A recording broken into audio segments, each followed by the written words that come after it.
आज की क्लास में कुछ ऐसे शब्दों को बताऊंगी जो ट्रांसलेशन जब आप करते हैं हिंदी से अंग्रेजी में, इन शब्दों की जरूरत आपको पड़ने ही वाली है और यही शब्द बेस होंगे आपकी ट्रांसलेशन के। क्लास को शुरू करते हैं। आप देख रहे हैं संरीति इंग्लिश अकेडमी। मैं हूं प्रीति मैम। सब्सक्राइब करके बेल नोटिफिकेशन को ऑन कर देना। और इसी के साथ ही सबसे पहला शब्द है हमारा विल। WILL विल इसको पढ़ते हैं। इसका इस्तेमाल तब होता है उस वाक्य के ट्रांसलेशन में होता है जिस वाक्य में आप गा, गे, गी का इस्तेमाल कर रहे हैं। यानी कि वाक्य का जो आखिरी शब्द है उस शब्द का आखिरी जो अक्षर है वो गा, गे, गी अगर आपको दिख रहा है तो उस अंग्रेजी में, उस पर्टिकुलर वाक्य के अंग्रेजी में आपको विल का इस्तेमाल करना पड़ेगा। विल जो है वो फ्यूचर से संबंधित वाक्यों में इस्तेमाल होता है, इसका आपको ध्यान रखना है।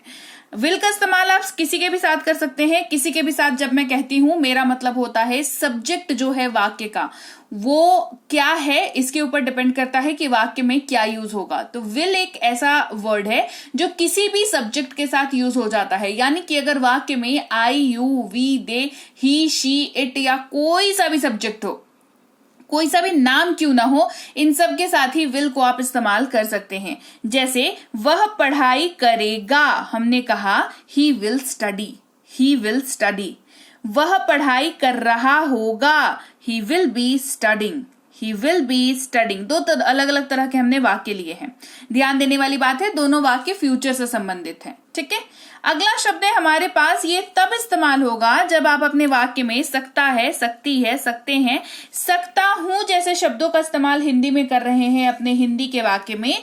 और इसका जो वाक्य का नेचर है, वाक्य का जो टोन है वो कहीं ना कहीं क्षमता को दिखाता हुआ है, एबिलिटी को दिखाता हुआ है, किसी की क्षमता को दिखाने की ये बात कर रहा है। अगर ऐसा है तो आपको उस वाक्य के अंग्रेजी में कैन शब्द का इस्तेमाल करना है। CAN, कैन इसको पढ़ते हैं। और ये वाक्य जो है कैन जो शब्द है ये एक ऐसा शब्द है जो अगेन सबके साथ इस्तेमाल किया जा सकता है। I can, you can, we can, they can, Rahul can, Reema can, whatever it is, है ना। कोई सा भी सब्जेक्ट हो, कैन जो है इनके साथ इस्तेमाल हो जाएगा। जैसे हम लोग यह कर सकते हैं, वी कैन डू दिस, हम लोग यह कर सकते हैं, वी कैन डू दिस। अगला शब्द है हमारे पास वॉज। वॉज जो है तब इस्तेमाल होगा जब वाक्य के अंत में आप था या थी जैसे शब्दों का इस्तेमाल कर रहे हैं।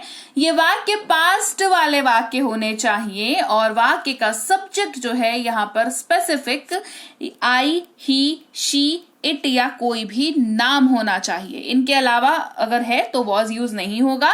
इन्हीं के साथ वॉज का इस्तेमाल आपको जो है करना है। जैसे मैं एक व्यापारी था, आई वॉज अ बिजनेसमैन। यहाँ पर तुम एक व्यापारी थे अगर होता तो वॉज नहीं यूज होता, कोई और वर्ड यूज होता। ठीक है। आई, ही, शी, इट और किसी भी नाम के साथ आपको वॉज का यूज करना है। तो आई वॉज अ बिजनेसमैन। मैं खेल रहा था, आई वॉज प्लेइंग। अगर यहां पर होता वह खेल रहा था तो यहां पर आई के जगह पर ही हो जाता, ही वॉज प्लेइंग। वह खेल रही थी तो हो जाता शी वॉज प्लेइंग। ये ऐसे एडजस्ट हो जाता। ठीक है। लेकिन मेक श्योर कि आई, ही, शी, इट या कोई भी नाम होता तभी ये केस काम करता। ठीक है।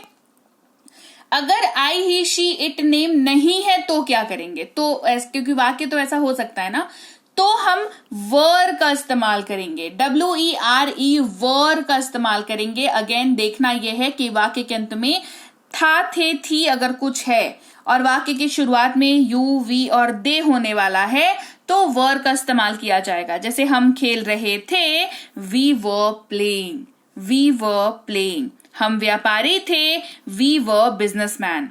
यहां पर अगर होता कि तुम व्यापारी थे तो ये हो जाता यू वर बिजनेसमैन, है ना।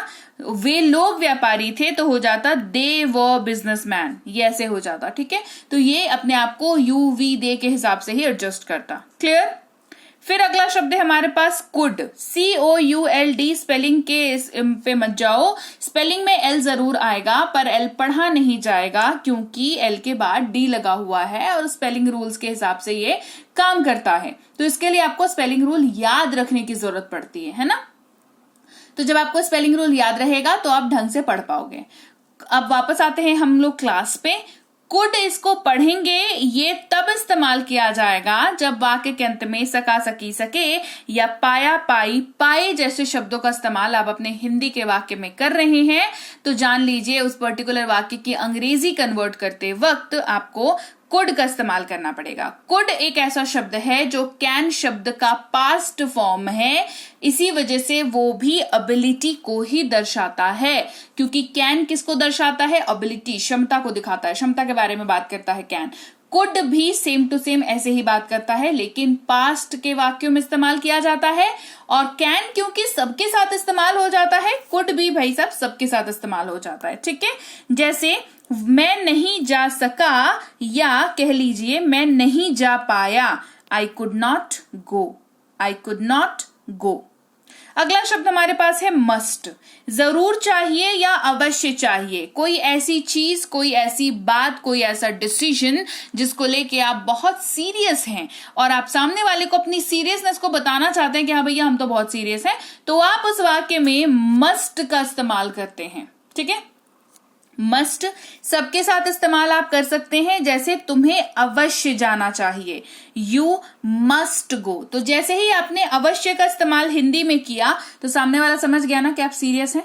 अंग्रेजी में भी तो ऐसा वर्ड चाहिए जिससे सामने वाले को हम ये कन्वे कर सकें, समझा सके कि भैया हम जो बोल रहे हैं उसके लिए बहुत सीरियस हैं। ठीक है, तो कहेंगे यू मस्ट गो। क्या कहेंगे? You must go. मस्ट जो है वाक्य को भारी कर देता है, वजनदार बना देता है और आपकी बात को आप सही तरीके से रख पाते हैं। अगला शब्द है हमारे पास हैव। ये तब इस्तेमाल होता है जब आप अपने वाक्य में कुछ आपके पास है इसके रिगार्डिंग बात कर रहे हैं, directly indirectly whatever it is, कुछ है आपके पास इसके बारे में बात कर रहे हैं या किसी के पास कुछ है इसके बारे में बात कर रहे हैं तो आप हैव का इस्तेमाल करते हैं। हैव का क्राइटेरिया है कि हैव आप सबके साथ इस्तेमाल नहीं कर सकते, हैव आप IUV दे के साथ इस्तेमाल कर सकते हैं, यानी कि वाक्य I have, you have, we have, they have, ऐसा सा आपको वाक्य जो है वो दिखेगा। मेरे पास एक बुक है, आई हैव अ बुक, पास में है ना किताब, तो आई हैव अ बुक। वहीं पर अगर पास है कोई और कह रहा है, किसी और के बारे में आप कह रहे हैं, तो जैसे कि ही, शी, इट या कोई भी नाम लेकर के आप वाक्य बना रहे हैं तो वहां पर हैव नहीं हैज का इस्तेमाल करेंगे। पास है यहां पर भी सेम है, एप्लीकेशन जो है वो अलग हो जाता है, मतलब जो है वो सेम रह जाता है। जैसे आपने कहा उसके पास एक कार है, तो किसी और के पास कुछ है उसके बारे में अपन बात कर रहे हैं, कहेंगे ही हैज अ कार। कोई लड़की होगी तो she has a car, Rohan has a car, Reema has a car, इस तरीके से हम लोग इस्तेमाल करेंगे। फिर अगर यही सेम वाक्य आपको पास्ट में बोलना हो तो क्या कहते हैं? मेरे पास एक कार था, ऐसे बात करते हैं ना, पास्ट का वाक्य कर रहे हैं। भूतकाल में कहीं पर था आपके पास कार, तो कहते हैं ना पास था। डायरेक्टली या इनडायरेक्टली अगर आप पास्ट में कुछ पास आपके था इसके रिगार्डिंग बात कर रहे हैं तो हैड का यूज करेंगे। IUV they, he, she, it और किसी भी नाम के साथ ये इस्तेमाल हो जाता है, यानी कि सबके साथ ये इस्तेमाल हो जाता है। ठीक है, उनके पास एक कार था, they had a car, they had a car. Clear? अगला शब्द है हमारा इज, जिसको तब आपको इस्तेमाल करना है जब आप अपने वाक्य के अंत में है शब्द का इस्तेमाल कर रहे हैं। ठीक है, ये इस्तेमाल ही, शी, इट या किसी भी नाम के साथ होता है। जैसे वह एक व्यापारी है, he is a businessman, he is a businessman. वह खा रहा है, he is eating, he is eating. वहीं पर अगर वाक्य में आप हूं का इस्तेमाल कर रहे हैं तो आपको एम का इस्तेमाल करना है और रूल इसका सिर्फ एक है कि ये आई के साथ इस्तेमाल होता है, आई एम, ऐसे ये इस्तेमाल होता है। मैं एक शिक्षक हूं, I am a teacher, I am a teacher. मैं पढ़ रहा हूं, I am studying, I am studying. अगर आप अपने वाक्य के अंत में हैं शब्द का इस्तेमाल कर रहे हैं तो अंग्रेजी में आर का इस्तेमाल करेंगे और आर यू, वी और दे के साथ इस्तेमाल होता है। We are, they are, you are, ऐसे करके वाक्य का बनेगा। हम लोग किसान हैं, वी आर फार्मर्स। हम पढ़ाई कर रहे हैं, वी आर स्टडिंग।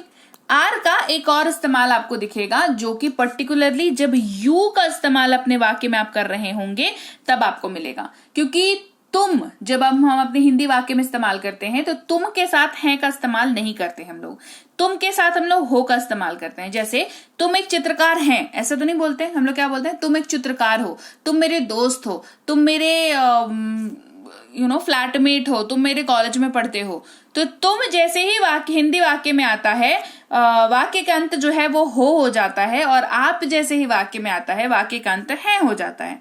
तो अगर मैं आपको ये बताऊं कि आर के जगह पर, है के जगह पर आपको आर का इस्तेमाल करना है, तो जैसे ही तुम के साथ वाक्य बनाओगे तुम कंफ्यूज हो जाओगे, राइट, कंफ्यूज हो जाओगे आप, है ना। तो हमें वहां पर क्या बताना होता है, हमें हो का भी अंग्रेजी आर होता है, ये बताना जरूरी है, ठीक है। इन केस ऑफ यू, हो जो है और है जो है वो दोनों इस्तेमाल हो जाता है, मोस्टली हो ही इस्तेमाल होता है, ठीक है। और इसकी अंग्रेजी भी आर ही होती है, क्योंकि मतलब जो है वो सेम ही निकल के आ रहा है। तुम एक चित्रकार हो, you are a painter, you are a painter. Clear. तो लीजिए, ये थी आज के आपके शब्दों वाली क्लास, जो आपको अंग्रेजी के वाक्य को ट्रांसलेट करने में एक बहुत अहम रोल अदा करेगी जब आप वाक्य को ट्रांसलेट करना चाहेंगे। क्लास कैसी लगी कमेंट करके जरूर बताना। क्लास अच्छी लगी है क्लास को लाइक और शेयर कर देना। आप देख रहे हैं समृद्धि इंग्लिश अकेडमी, मैं हूं प्रीति मैम। सब्सक्राइब करके बेल नोटिफिकेशन को ऑन कर देना। कोई कोर्स करनी हो, बेसिक से pro, English writing, English grammar, English reading, या ये सारी ई बुक्स लेनी हो, तो आप हमारी ऐप समृद्धि इंग्लिश अकेडमी को डाउनलोड और इंस्टॉल कर लीजिए गूगल प्ले स्टोर से। ये ऐप एक ऐसी ऐप है जहां पर आपको फ्री और पेड दोनों तरह की क्लासेस मिल जाती हैं। तो आपकी इच्छा है, अंग्रेजी बोलने की इच्छा आपकी कितनी प्रबल है, इसके ऊपर डिपेंड करता है कि आप अंग्रेजी कब तक बोलोगे और कैसे बोलोगे। इसके लिए जरूरी नहीं आप पैसे खर्चें, ऐप पर फ्री क्लास भी अवेलेबल है, उसको करके भी आप क्लास जो है ज्वाइन कर सकते हो। ये नंबर है, कोई दिक्कत हो तो इस नंबर पर व्हाट्सएप मैसेज करके आप हमसे संपर्क कर सकते हो। इसके अलावा ई बुक्स हमारी इस वेबसाइट पर भी अवेलेबल है। ई बुक का मतलब पीडीएफ वाली किताबें होता है, तो इनको डाउनलोड आपको ही करना पड़ता है, सो आप जरूर इनको डाउनलोड कर लिया करें। व्हाट्सएप का ग्रुप, टेलीग्राम का चैनल हमारा जरूर ज्वाइन करके रखें, ताकि रोज जो क्लास आती है वो सीधे आपको आपके मोबाइल पर मिल जाया करें और आप बिना कहीं भटके आसानी से मोबाइल के जरिए क्लासेस को कर सकें। मैं आपसे मिलूंगी आपकी अगली क्लास में। Till then thank you so much for watching. Stay tuned to Samriddhi English academy.